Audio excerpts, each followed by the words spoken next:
नमस्कार दोस्तों, मैं निर्भय सिंह आपका जीएसटी में स्वागत करता हूं। हम लोग भारतीय राज्य व्यवस्था का अध्ययन कर रहे थे और आज इस अध्ययन क्रम में हम लोग राज्यपाल का अध्ययन करेंगे। राज्यपाल को समझने से पहले थोड़ा सा राज्य जो विधानमंडल है उसको देख लीजिए। राज्य विधानमंडल एक यहाँ लिख देता हूँ संसद। संसद में भी क्या होती है, यहाँ पर एक राष्ट्रपति है, लोकसभा है, राज्यसभा है। ठीक है, यहाँ पर वैसे ही ध्यान दीजिएगा क्योंकि आप पढ़ते हो कि केंद्र और राज्य दोनों में संसदीय व्यवस्था को अपनाया गया है, यही तो पढ़ते हो आप। इस लिहाज से जरा राज्य विधानमंडल को समझिएगा। राज्यपाल, विधानसभा, ये दो बॉडी आपको हर जगह मिल जाएगी, हर स्टेट में मिल जाएगी, लेकिन ये विधान परिषद ये आपको हर जगह नहीं मिलने वाली। ठीक है, जैसे संसद राष्ट्रपति और दो सदनों से मिलकर बन रही है, ऐसे ही राज्य विधानमंडल राज्यपाल और जहाँ दो सदन है वहाँ दो सदन से, जहाँ एक सदन है वहाँ एक सदन से मिलकर के राज्य विधानमंडल बनेगा। ठीक है, जो आप देखेंगे यहाँ पर राष्ट्रपति को जो पावर है लगभग 90% सेम वैसे ही राज्यपाल को स्टेट के लिए है। ठीक है, चलिए देख लेते हैं राज्यपाल जी को क्या काम है। प्रत्येक राज्य, ध्यान से देखिएगा, प्रत्येक राज्य के लिए एक राज्यपाल होगा, लेकिन एक ही व्यक्ति दो या दो से अधिक राज्यों के लिए राज्यपाल नियुक्त किया जा सकता है। वैसे तो एक ही राज्यपाल होगा, लेकिन दो राज्यों के लिए एक राज्यपाल की भी नियुक्त की जा सकती है, उसमें कोई समस्या वाली बात नहीं है। राज्यपाल की नियुक्ति राष्ट्रपति करता है। नियुक्ति कौन करता है? राष्ट्रपति। और राज्यपाल राष्ट्रपति के प्रसाद पर्यंत पद धारण करता है। प्रसाद पर्यंत का मतलब राष्ट्रपति की इच्छा तक, और राष्ट्रपति की इच्छा तक का मतलब मंत्रिपरिषद की इच्छा। याद कीजिए थोड़ा सा, प्रसाद पर्यंत डॉक्ट्रिन ऑफ प्लेजर का मैं कॉन्सेप्ट आपको क्लियर कर चुका हूं। अगर आपने वीडियो पहले वाले नहीं देखे हैं तो लाइन से देखिएगा। लेकिन तब भी राज्यपाल की जो पद अवधि होती है वो 5 वर्ष होती है, लेकिन वह अपने पद पर तब तक बना रहेगा 5 साल के बाद भी, जब तक उसका कोई उत्तराधिकारी ना हो जाए। जब तक नई नियुक्ति ना होगी तब तक वो अपने पद पर बना रहेगा, भले 5 साल हो जाए, 5.5 हो जाए, 6 हो जाए, उससे नहीं मतलब है। उसका उत्तराधिकारी जब तक नहीं आएगा तब तक वो अपने पद पर बना रहेगा। ठीक है, राज्यपाल किसको त्यागपत्र देगा? तो वो राष्ट्रपति को देगा। नियुक्ति कौन करता है? राष्ट्रपति। त्यागपत्र किसको देगा? राष्ट्रपति। किसके प्रसाद पर्यंत? तो राष्ट्रपति। हटा कौन सकता है? तो राष्ट्रपति। और पद की अवधि क्या है? 5 साल। 5 साल है, ठीक है, ऐसे समझिए। मान लीजिए 2019 का चुनाव हुआ और यहाँ यूपीए सरकार आ गई। पहले से जो चल रही थी वो एनडीए सरकार चल रही थी। ध्यान दीजिएगा, ऐसा नहीं कि मुझे नहीं पता है कि इस समय सरकार किसकी है, मुझे पता है सरकार किसकी है, लेकिन उदाहरण है, उदाहरण की तरह समझिए। एनडीए की सरकार ने कुछ राज्यपालों को नियुक्त करवाया। अभी सरकार यहाँ बदल गई तो जाहिर सी बात है ये अपने मन का राज्यपाल रखना चाहेंगे। तो यहाँ पर एक बात तो है कि 5 साल तक अवधि रहेंगे, लेकिन 5 साल के पहले भी हटा दिया जाता तो कोई उसमें आफत वाली बात नहीं है, कोई उसमें समस्या वाली बात नहीं, कोई संवैधानिक उसमें समस्या नहीं है। ठीक है, ये बात ध्यान रखनी है आपको। ठीक, क्या है योग्यता? तो नागरिक होना चाहिए भारत का।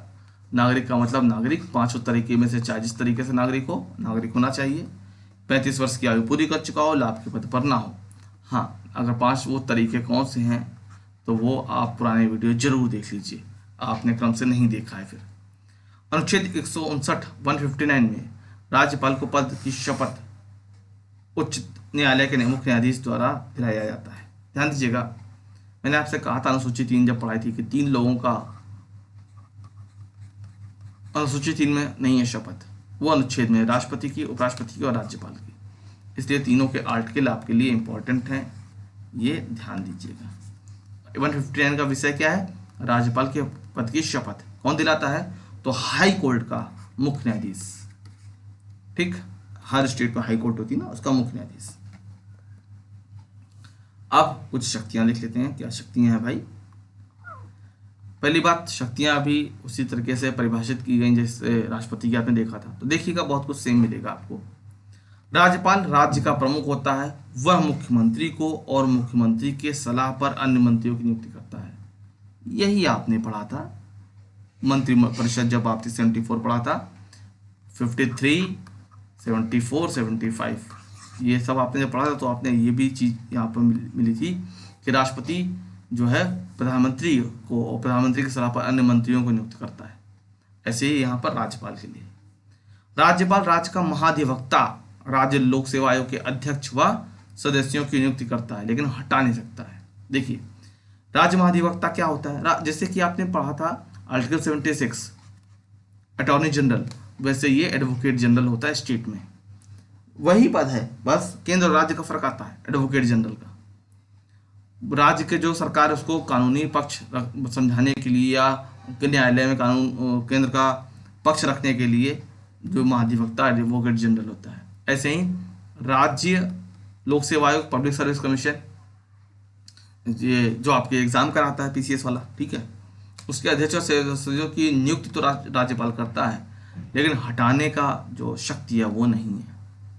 ये जो हटा नहीं सकता, ये किसके विषय में लिखा है? ये इसके विषय में लिखा है।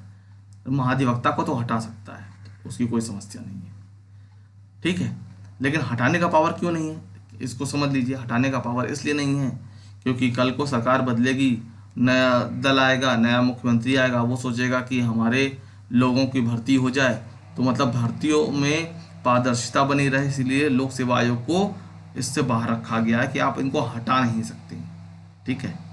इसीलिए लोक सेवा आयोग को इन सबसे बवाल से दूर रखा गया है। सरकार बदलने पर कोई असर न डाल पाए भर्तियों पर कि अब मेरे पसंद के लोगों को भरो, मेरी पार्टी के लोगों को भरो, ऐसी चीज़ें ना होने पाए। तो महाधिवक्ता को हटा सकता है, ये बात ध्यान रखिएगा, वरना आप इसको यहाँ से जोड़ दें, इसको यहाँ से नहीं जोड़ना है। अधीनस्थ न्यायालय में न्यायाधीशों की नियुक्ति करता है कौन? राज्यपाल। और उच्च न्यायालय के न्यायाधीशों की नियुक्ति में परामर्श देता है कौन? तो राज्यपाल, ठीक। राज्यपाल राज्य का संवैधानिक तंत्र की विफलता पर या अन्य कारणों पर राष्ट्रपति को सूचना प्रेषित करता है, और हाँ, इसी की सूचना पर आर्टिकल 356 द्वारा राष्ट्रपति शासन लगाया जाता है, ठीक है। आप पढ़ते होंगे कि हर 15 दिन पे एक रिपोर्ट भेजी जाती है राज्यपाल द्वारा केंद्र को। वही राज्यपाल विश्वविद्यालयों का कुलाधिपति होता है और उप कुलपतियों की नियुक्ति करता है। चांसलर तो विश्वविद्यालय का राज्यपाल होता है, वाइस चांसलर आपके यूनिवर्सिटी में होते हैं, ठीक है। विधायी शक्तियां क्या है? राष्ट्रपति के समान। देखिएगा, राज्यपाल विधानमंडल का अभिन्न अंग है, ठीक वैसे ही जैसे कि राष्ट्रपति संसद का। वह सत्र को आहूत करता है, मतलब अधिवेशन को बुलाता है, सत्रावसान करता है, विधानसभा का विघटन कर सकता है, राष्ट्रपति वाला याद कीजिए। राज्यपाल विधानमंडल को संबोधित करता है और उसमें संदेश भेज सकता है, राष्ट्रपति भी ऐसा करता है। आंग्ल भारतीयों में से किसी एक को मनोनीत करता है। भाई ये आंग्ल भारतीय वाला क्लॉज अब हट गया है, ध्यान रखिएगा। 104वें संविधान संशोधन से यह आंग्ल भारतीय वाला क्लॉज अब हट गया है, ठीक है, बात ध्यान रखिएगा। शायद ये 2019 का, ठीक है। अब आंग्ल भारतीय वाला क्लॉज नहीं चलेगा। विधान परिषद में 1/6 सदस्यों की नियुक्ति करता है। जैसे मैंने आपसे कहा था विधान परिषद सभी राज्यों में नहीं है, लेकिन जहां कहीं भी है वहां पर एक छठा हिस्सा 1/6 सदस्यों को मनोनीत करता है, नॉमिनेट करता है। राज्यपाल धन विधेयकों को छोड़कर अन्य विधेयकों को पुनर्विचार के लिए भेज सकता है या अनुमति दे सकता है। ये राष्ट्रपति की तरह ही है। क्योंकि यहाँ पर धन विधेयक भी राज्यपाल की पूर्व अनुमति से ही आएगा, जिससे राष्ट्रपति की पूर्व अनुमति से आ रहा था। इसीलिए राज्यपाल विधेयकों को राष्ट्रपति हेतु आरक्षित कर सकता है। हाँ भाई, ये बात ध्यान रखिएगा, राज्यपाल के पास पावर है, चाहे तो परमिशन दे दे, चाहे तो रोक ले, चाहे पुनर्विचार के लिए भेज दे, या एक विकल्प और बढ़ जाता है यहाँ पर कि वो राष्ट्रपति के लिए छोड़ दे, राष्ट्रपति निर्णय लेंगे, हम नहीं जानते कुछ, वाली बात। आपने पढ़ा था आर्टिकल 1, 2, 3 में राष्ट्रपति अध्यादेश देता है, अध्यादेश जारी करता है, और 213, ये अगर 2 आप आगे ले आएंगे, 213 में राज्यपाल अध्यादेश पारित कर सकता है। ठीक। राज्यपाल की अनुमति के बिना धन विधेयक पेश नहीं किया जा सकता। थोड़ी देर पहले भी चर्चा की मैंने आपसे कि धन विधेयक राज्यपाल की मर्जी से ही आता है, सिफारिश पे ही आता है। राज्यपाल की अनुमति के बिना राज्य के द्वारा कोई आकस्मिक निधि से व्यय नहीं किया जा सकता। आकस्मिक निधि जो होती कंटिजेंसी फंड जो होता है वो राज्यपाल के अधीन ही होता है। राज्यपाल राज्य के वित्त मंत्री के माध्यम से विधानमंडल के सदनों में विवरण पेश कराता है, जिसे आप बजट कहते हो। बजट किस आर्टिकल में है? तो 112 वार्षिक वित्तीय विवरण। ठीक है, केंद्र के लिए। क्षमादान की शक्ति। राज्यपाल जिस विषय पर राज्य की कार्यपालिका शक्ति का विस्तार है, विधि के विरुद्ध अपराध के दोषी ठहराए गए किसी व्यक्ति को क्षमा कर सकता है, प्राविलंबन कर सकता है, विराम, परिहार, लघुकरण कर सकता है। राज्यपाल की क्षमादान की शक्ति है वो 161 में, आर्टिकल 161, जबकि राष्ट्रपति की 72 में। ठीक है, ये आर्टिकल जरूरी है, याद रखिएगा। मतलब पूरी तरीके से क्षमा कर सकता है, क्षमा को थोड़े दिन के लिए रोक सकता है, क्षमा की अवधि को कम कर सकता है, क्षमा की अवधि बोल रहा हूँ, सजा की अवधि को कम कर सकता है, सजा के प्रारूप को बदल सकता है। मान लीजिए 1 साल का कठोर कारावास है तो उसे कठोर कारावास को साधारण कारावास में बदल सकता है। ये सब उसके पास है। स्वविवेक की शक्ति क्या है? स्वविवेक किस विधेयक को आरक्षित करना है राष्ट्रपति के विचार करने के लिए, ये उसकी स्वविवेक की शक्ति है। ये उसका खुद का निर्णय है। वो किसी की सलाह माने ना माने उसकी मर्जी है। इस पर कोई सलाह नहीं दे सकता कि राष्ट्रपति के लिए कौन सा विधेयक आरक्षित करना है, रिजर्व करना है। मान लीजिए दोनों सदन से पारित होकर के आया या एक ही सदन से पारित होकर के आया, राज्यपाल के पास क्या हस्ताक्षर कर दीजिए। अब वो कहे भाई हम नहीं करेंगे और राष्ट्रपति के लिए आरक्षित कर दिया है, वो अब इनकी मर्जी है। बाकी आप देखोगे तो मुख्यमंत्री की सलाह मंत्रिपरिषद की सलाह से बंधे हुए हैं, लेकिन किस विधेयक को आरक्षित करना है इसके लिए वो बंधे हुए नहीं है। राष्ट्रपति शासन की सिफारिश करना है, ये भी सलाह मानने के लिए बाध्य नहीं, ये विवेक की शक्ति है। अध्यादेश को राष्ट्रपति हेतु से सुरक्षित रखना है, ये भी स्वविवेक की शक्ति है। चुनाव पश्चात स्पष्ट बहुमत ना हो, चुनाव हुआ और किसी भी दल को स्पष्ट बहुमत नहीं मिला तो किस दल को या किस गठबंधन को पहली बात तो सरकार बनाने के लिए बुलाना है, ये राज्यपाल का निर्णय है। नेता को निश्चित नहीं है तो नेता कौन होगा, ये भी राज्यपाल को निश्चित करना है। ठीक है। राज्यपाल सरकार को कभी भी बहुमत परीक्षण के लिए कह सकता है या त्याग पत्र देने को कह सकता है। यदि इन दोनों में से कुछ भी नहीं कर रहे हैं तो सरकार तो राज्यपाल बर्खास्त कर सकता है।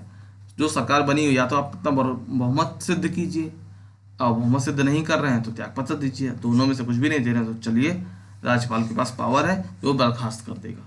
ये मान लिया जाएगा प्रतिकूल निष्कर्ष निकालते हुए कि आपके पास बहुमत नहीं है। ठीक है। विधानसभा भंग करने संबंधी मुख्यमंत्री का परामर्श मानने से मना कर सकता है। कब? जब मुख्यमंत्री को खुद विश्वास प्राप्त नहीं हो सदन में, मतलब बहुमत परीक्षण के लिए उसने कहा हो और ये कहते नहीं आप भंग कर दीजिए। अब जब तुमसे कहा जा रहा है भाई कि आप अपना जो बहुमत है सिद्ध कीजिए, तो बहुमत सिद्ध करो ना। सलाह क्यों दे रहे हो भाई कि आप भंग कर दीजिए विधानसभा को, नए चुनाव कराइए? फिर तो सलाह नहीं मानेगा ना फिर वो। तो यही बात कही जा रही है, विधानसभा भंग करने संबंधी मुख्यमंत्री का कोई परामर्श है वो मानने से मना कर सकता है यदि उसको ये पता हो, कन्फर्म हो, या ऐसा कुछ हो कि उसको पता हो कि भाई मुख्यमंत्री के पास खुद बहुमत नहीं है, विश्वास मत हासिल नहीं है।